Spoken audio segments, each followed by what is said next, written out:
And because of the extra skin around the head of the joystick, more sexual pleasure is created for the woman during intercourse. So you could give him a hand during showers with him by gently pulling back the foreskin so that the tip of the joystick is exposed. Things are a little slightly different with when you're trying to put his joystick in your mouth.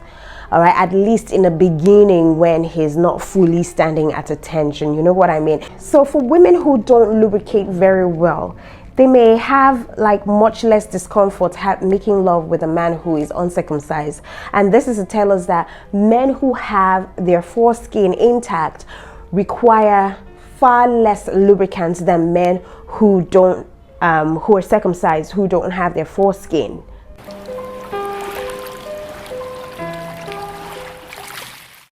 Hey guys, welcome to my channel. My name is Jane Lawrence and I come with a lot of juicy content. So I got a comment from Jane upon, I hope I got your pronunciation right.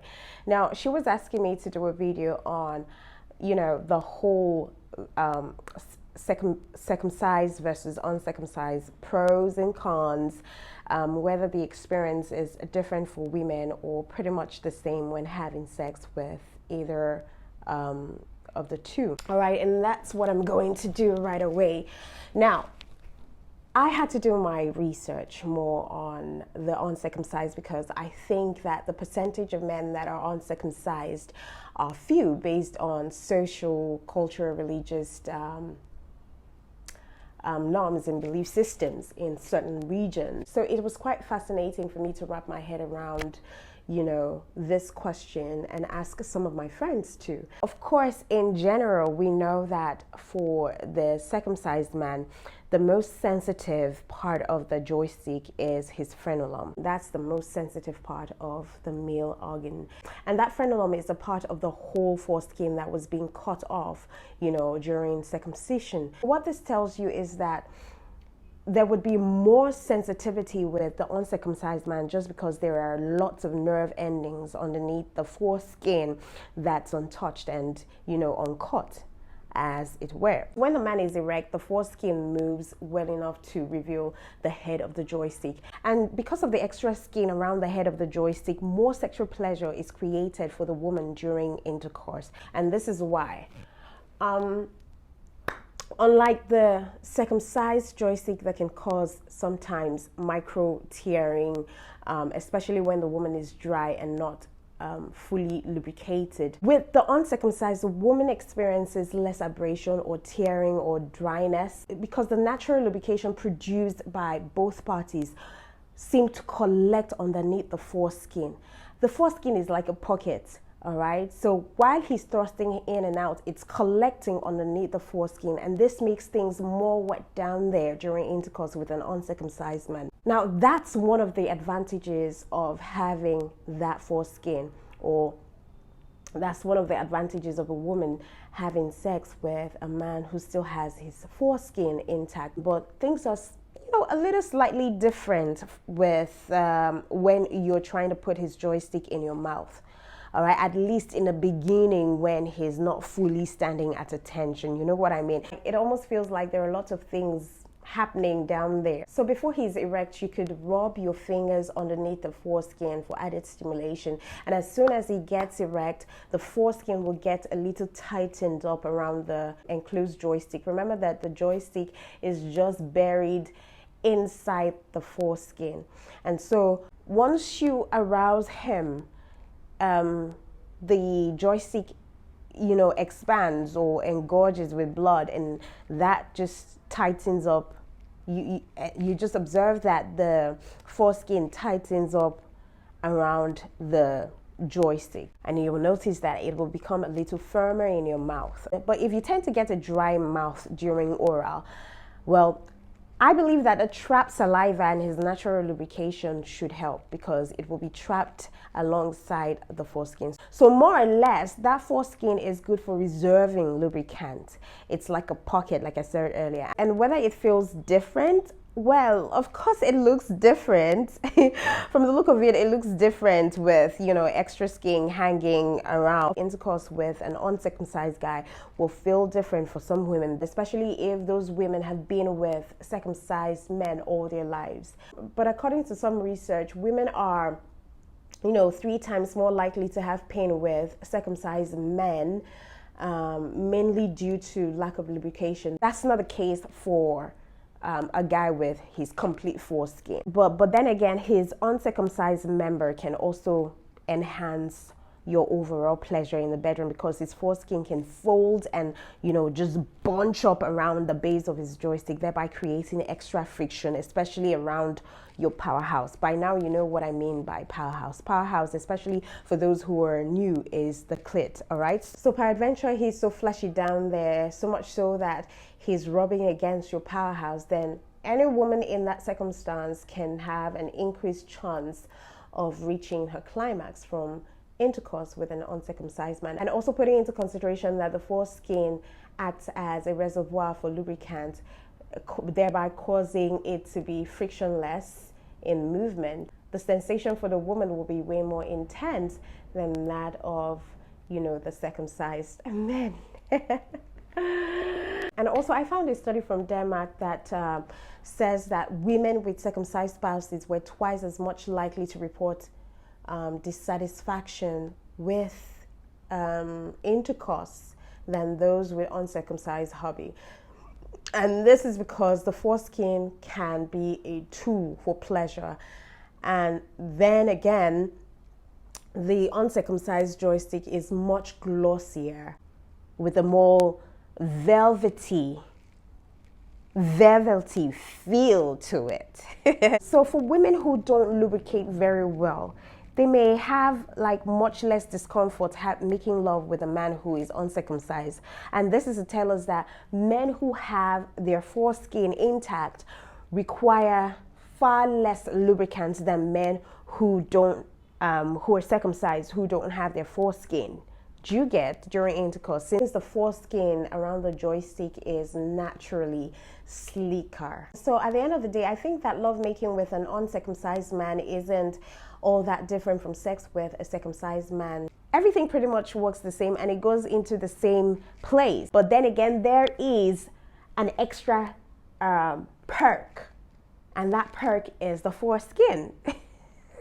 So if you happen to find yourself in bed with a man whose foreskin is still intact, I probably think that there are some things you need to expect, especially if you're used to, the appearance of the circumcised joystick. Then just know that the sight of the uncircumcised is not so appealing. It's not really pretty to look at because, for one, you're not used to seeing extra skin or extra flesh hanging around a joystick just like that.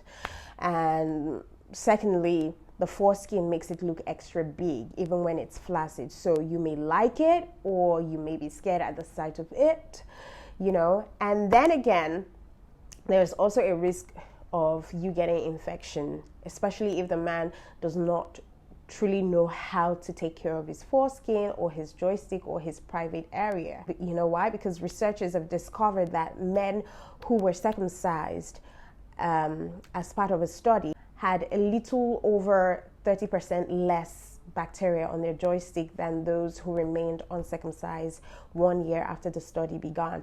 And I'll tell you why. Now, when a man is uncircumcised, moisture can get trapped between his joystick and his foreskin, which invariably creates, that ideal environment for bacteria to incubate. And the tissue under the foreskin, which, sits against an uncircumcised joystick, is very delicate. And so it's vulnerable to micro tear and abrasion, especially during sexual activities. Now, organisms that cause STIs or STDs can accumulate under that foreskin of the joystick, thereby, allowing them to survive there longer and reproduce, potentially increasing the risk of infection in that man or in their partner. So you see, female partners of uncircumcised men are at increased risk of having bacteria vaginosis, because their uncircumcised men may also be likely to pass on,